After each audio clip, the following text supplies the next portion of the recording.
Hi there and welcome to the Let's Play of Shadowcaster. I am Byron and this is the CD-ROM version of the game.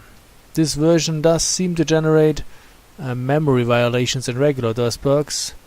Does seem to run fine in DOM DOS bugs though, so I guess this is how we will try this. And I LP'd the floppy disk version a few years back, but the CD-ROM version is said to have a few additional levels. And I thought maybe I should take a look at that too. When I LP'd the game the first time, I also did not read the backstory that is in the manual. It's like a 5-minute reading, and it gives some, it gives you some background information, context to the things that are about to happen, and I'm gonna read that now. So if you don't want to listen to that, skip ahead, like 5 minutes or something. It's titled History. Kurt is a descendant of a magical race which calls itself the People. The people enjoyed a special relationship with both the gods and the dwellers of other planes. They were permitted to take the shapes of these distant beings for the short durations, as they permitted the others to take on human form. This exchange worked for the benefit of both the people and the fantastic creatures from the other planes.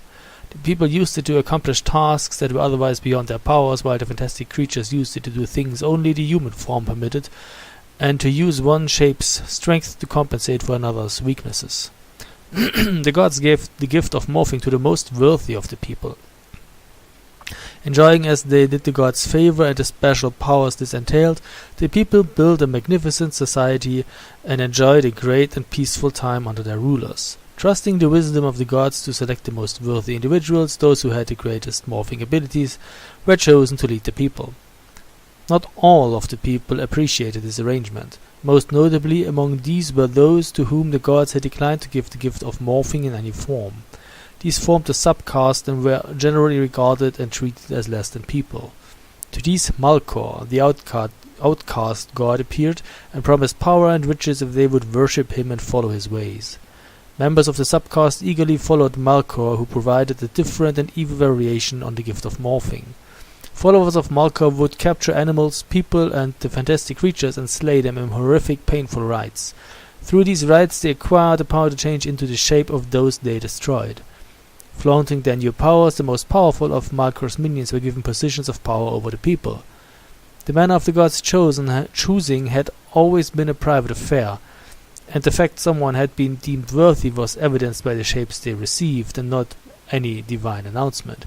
As the Evil One's followers grew in number and power, slowly the people came under the control of their least worthy and most evil members. At a great feast to honor the gods, Riordan, the great holy man, revealed the practice of the evil rites and named the ones who were following Malkor. At this fest, Vester, leader of the evil people, killed Riordan, and the kin murders began. In the course of the civil wars that followed, the morphing powers were used to destroy the people, their city, and the civilization they had created. In the final battle, the followers of Good drove Vester and his servants into a temple some distance from the city. There Vester mocked them and vowed to return to bring final doom to the people. He then closed the temple doors so that none could enter. The forces of Good had won, but at what a cost. The people were virtually destroyed, and their great city turned into a haunted ruin. The gods, appalled by the slaughter, turned their back on the people. The gift of morphing was intended to be used for the benefit of all, but the people had instead used it to establish a class of rulers and servants. In this they had gone against the will of the gods. One god, Tovason, did not entirely abandon the people. If they kept watch against evil, he promised, they would eventually return to their former greatness. The people built a village around the temple and kept guard against Vester's return. Through the years they mingled with other tribes, and the gift of morphing slowly faded away. Eventually only 2 of the people carried this gift. They were wed and bore a child they named Kurt. At his birth the old gods gathered. Malkor had been growing in power, and down every path the god could see lay their ruin and destruction. Malkor triumphant in all the lands enslaved. But down the path Kurt would travel the gods could see nothing. It was as if he cast a shadow over the future of the worlds. Kurt was given the name Shadowcaster. In him resided the hope of the people and the ancient gods. But Malkor and his followers learned of this hope.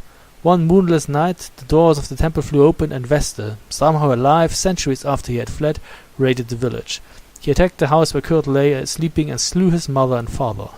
But Tovason had been watching the child. Just before Vester and his beasts entered the child's room, Kurt under the care of the last Holy One, was sent to a faraway land where magic was little known and less respected. There Kurt grew into maturity under the guidance of a man he called Grandfather. Grandfather kept close watch over Kurt, for he knew the evil ones were searching everywhere for him. One night a storm arose in which Grandfather recognized the power of Malkor. On that night Grandfather told Kurt of his heritage and sent him back to the people, just ahead of the rending claws of Malkor's slaves. Kurt, with little knowledge of his new world, acquires the power to change shape by touching an obelisk that puts him in contact with the gods. He fights his way through the ruined, cursed city of the people to cleanse it of a great evil and discovers a way to the temple at the center of the people's village. By the time he gets there, Veste, warned of Kurt's escape from the world Earth, has struck again. He has carried off the last remaining people and has left Kurt a trail to follow through a series of dangerous worlds where evil creatures wait to destroy him. The trail is clear, but can Kurt defeat the successively more powerful servants of Malkor and defeat Veste in a showdown of virtue versus despair to restore the people to the favor of the gods? Well, I guess there's only one way to find out.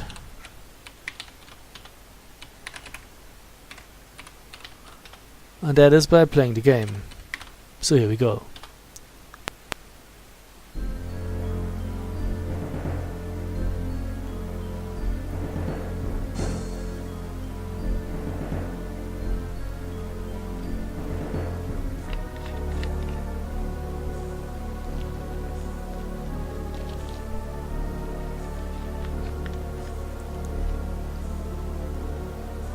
The time has come for Grandfather to tell Kurt of his true heritage. Kurt's people once had the power to exchange shapes with other creatures. Veste, a servant of the Dark One, launched a terrible war to steal the shape-shifting power. The gods sought among Kurt's people for a hero to fight Veste, but their auguries all showed the same dark fate. But Kurt's future was hidden from them, as if some force had cast a shadow upon it. The gods sent Kurt here to this world to protect him from Veste, and they called him by a secret name to hide his identity, Shadowcaster. And so the final battle begins. Farewell, Kurt. I will watch over you if I can. Good luck. And we will probably need it. Okay, so this is a loop. Let's press a button. And we should probably save.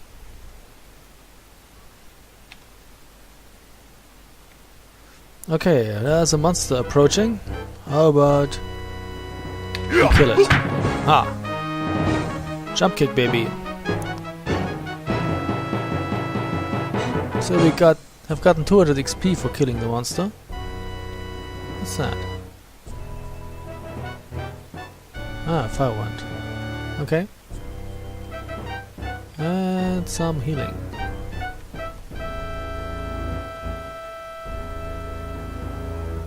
It looks like we got everything. Let's touch the obelisk. Cool. We're a cat now. You're a kid now, you're a squid now, you're a cat now. And we teleport out.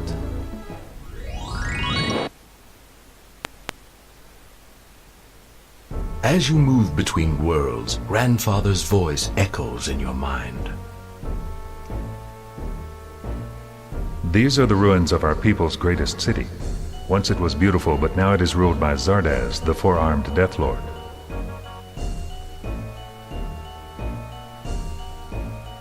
Seek out Zardaz in his temple, but remember a Death Lord's body may be killed, but destroying his spirit is more difficult.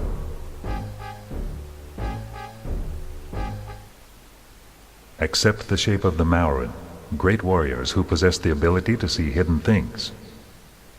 Maurin, okay. I like those sequences between the levels. They give you some background information. Like that you can't really kill that skeleton. I was always wondering why I had to, kill him again and again and again. Well, now I know. Oh hi, there's a strawberry. That is not actually not called a strawberry. I just call them that way because they look like strawberries, but the game says they're floros. There's also a jumping bulleth and a super bulleth. The super bulleth is the annoying one that shoots blue lightning. And the jumping one is the one that, you guessed it, jumps.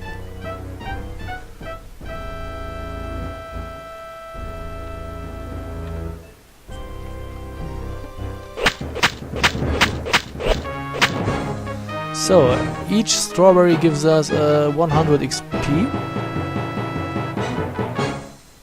Pretty nice. And 10% of... well, I mean, each form has its own XP pool, if you want. But 10% of each form's XP also go to the human form. So even if you don't kill anyone as a human, you will eventually level up as a human. Well, because he gets a 10% cut of everything the other forms make.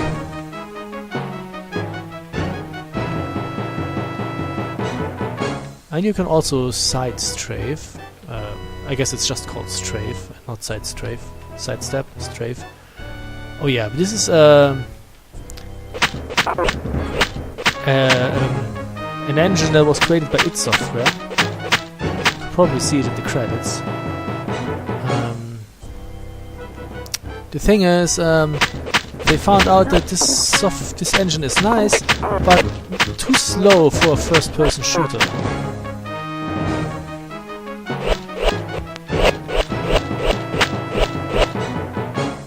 So you can't really use it for a first-person shooter because, well, it's slow. You can't really play Doom in here. Hey, they respawn. I saw you respawning.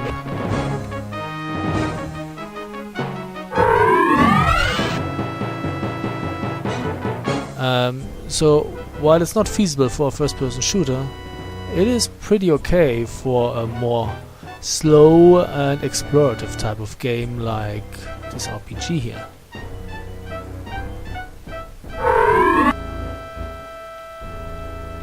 So they licensed the engine out to Raven Software that created this nice little game here.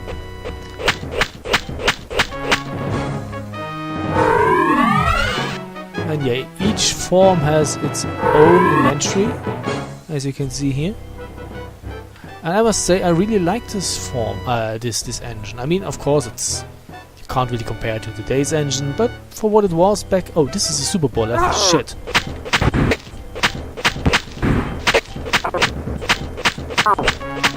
And we level up. But for what it was back in the day, it's pretty decent, I think. I think it's pretty, I like it. And oh, there's another strawberry.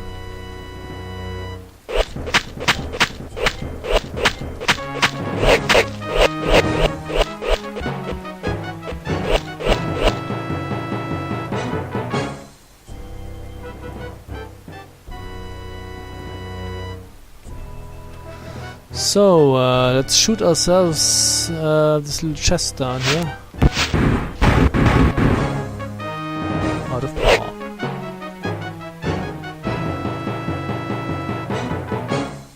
A silver triangle key. That will actually generate a teleporter that we're not going to use right now, but later. Who's jumping over there? Okay, that's a jumping bullet.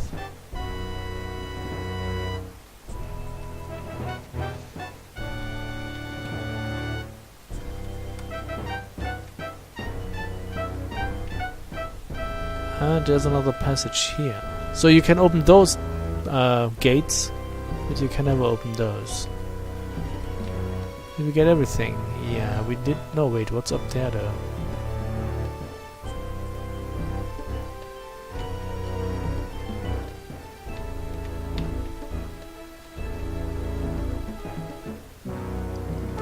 Look who spawned again.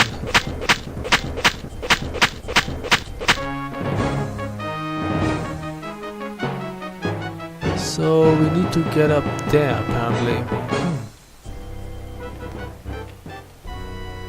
It's a pretty cool auto mapping kit. I like it. Imagine how cool I Have to Build a 2 would be with an auto mapping kit. Well, it's still a good game, but wow. Having a nice auto map would make it so much better. So much more convenient. It would make the playing experience so much more enjoyable. Okay, so we were supposed to go, I think, to what's that direction here? It's west, probably, right? Yeah.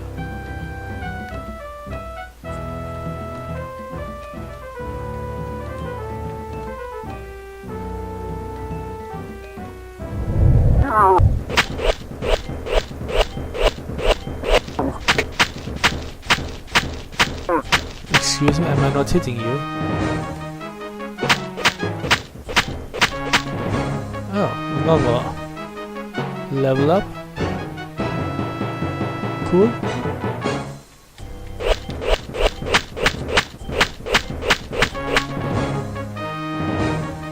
Hey, I see that.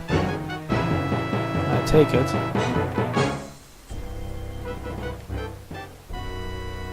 And what do you have here? Another door that we can open.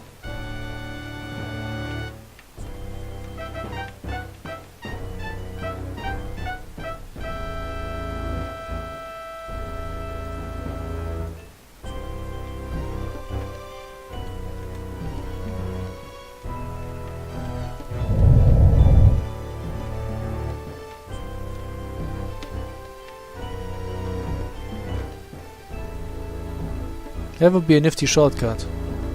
Too bad. Too bad it doesn't open. Oh, a nice teleporter.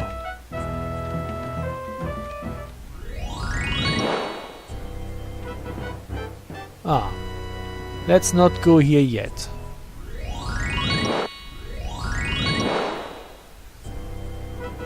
Looks like we got everything down here.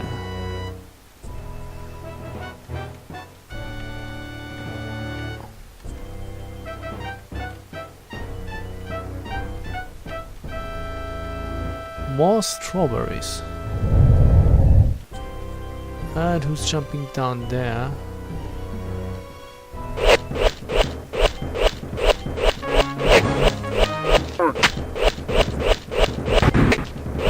Someone is shooting. Where? There.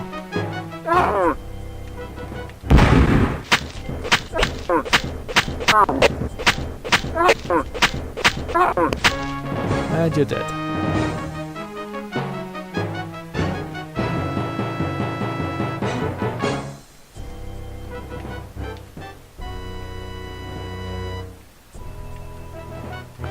Let's take a look at those. More strawberries.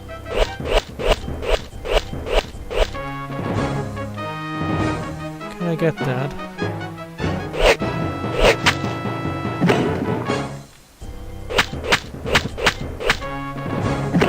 I can't pick up that apparently. Fine, whatever.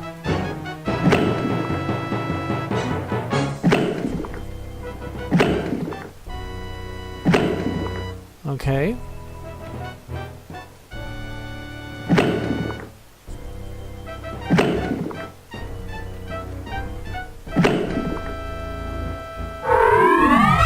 Switch back to human form.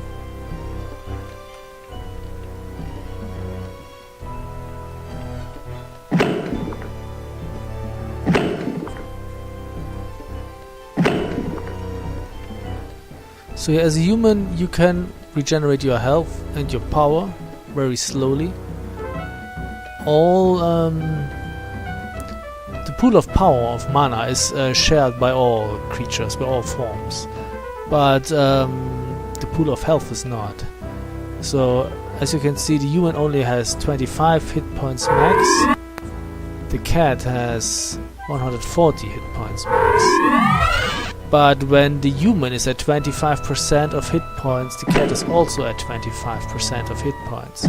That is useful, because that means you will need to have a few forms, or at least one form, that A, heals on its own, that would be nice, and has a very low amount of hit hit points, actually, so that you can easily heal up to 100%. Oh, I'm missing a strawberry here. So you can easily and fastly heal up to 100% of a very low number, and then also get 100% on a relatively high number after you switched forms. So, what?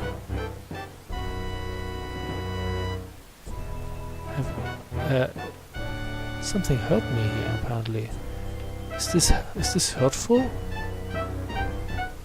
Looks like it. We have lost hit points.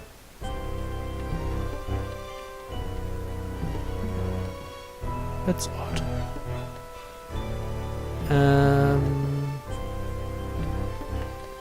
Can I get another strawberry? Did some respawn? Yes. Nice.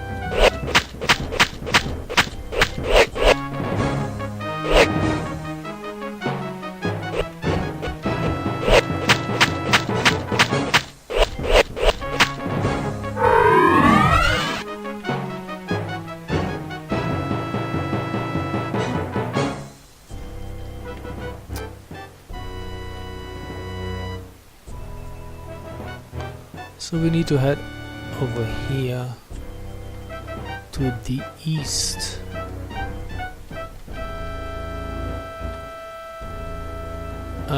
Okay, so that is not good.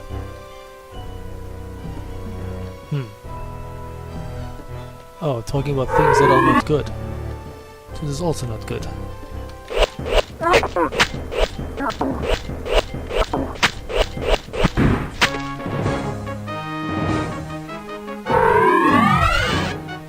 Okay, we may need to heal.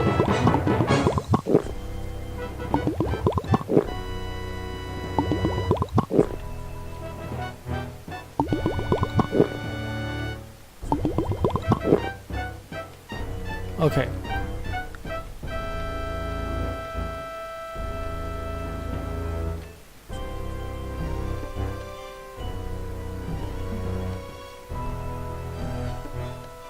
Go away.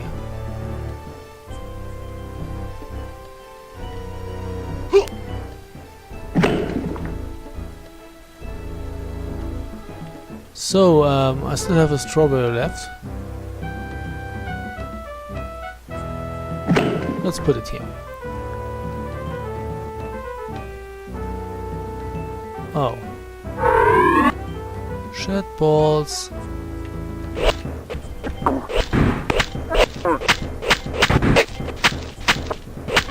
And you're dead.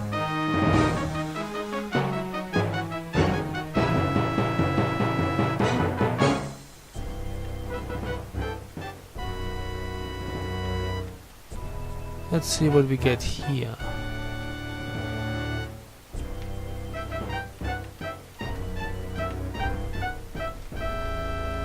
You're just a jumper, not a shooter, right? Good riddance. Oh, that's nice. There's a fire wand lying around. Before we pick it up, let's check whether there's anybody else around here. Doesn't quite look like it.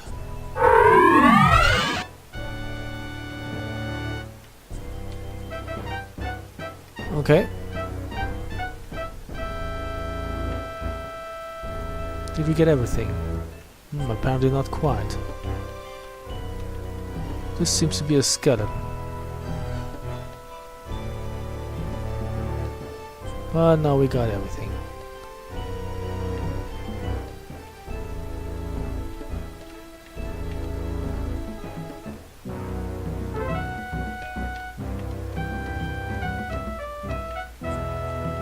Ah, careful. As you can see, there are skeletons lying around. This is not a good thing. You need the cat's infravision to see the pressure plates. If you step on those, fireballs will be coming from the walls, and that never is a pleasant experience, I'm afraid.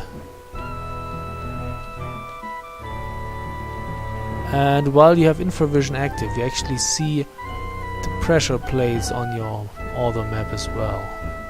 You can barely see it here, but there's a shuriken lying on the ground. Pretty nice. Maybe I should save again. It has been a while since I saved. As you can see, I already recorded a video, but it didn't quite work as I hoped it would. I think you have to shoot those things here.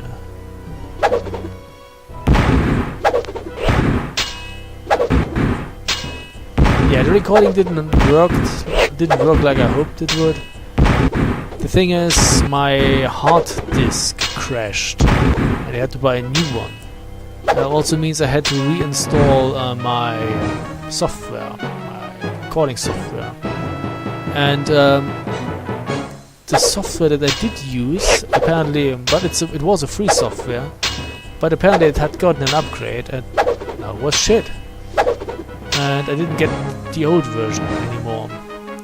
So I switched back to another software that I used many years ago.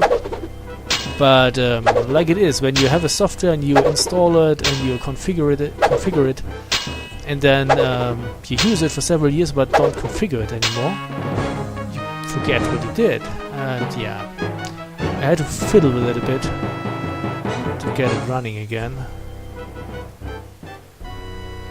But I think now it works. Oh, I don't like you.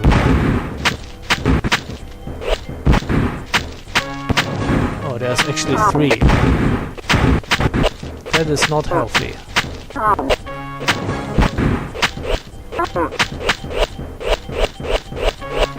Thank you. Can I... Oh, it's out of power. How annoying.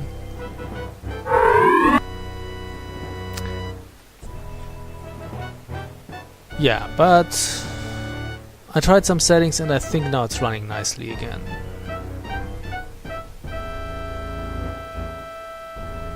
So we got everything except that corner up here. Okay, here we need again, as you can see, now we don't see the pressure plates. We need the cat ability.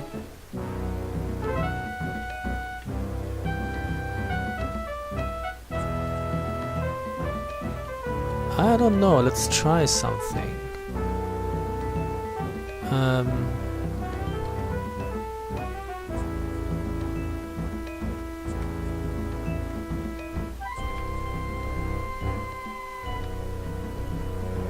If I turn into you...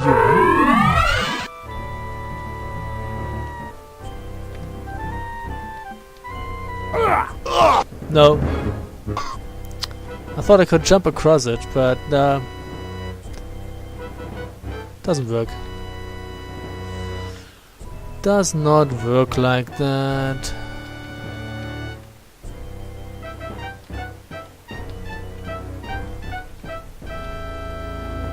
Fine, whatever. But that gave you a chance to see the fireballs in action. That's also nice.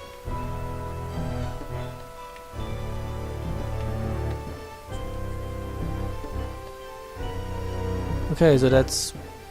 Now there's something over here that we need to explore as well, apparently. Well, it pretty much looks like we got almost everything now. Yeah, okay. So let's head back to that teleporter here. Excuse me, I thought there was a door somewhere. There is a door. Okay, and we will take a break here, and in the next video we will actually go through here. We will use the teleporter. So thanks for watching, and see you soon. Bye.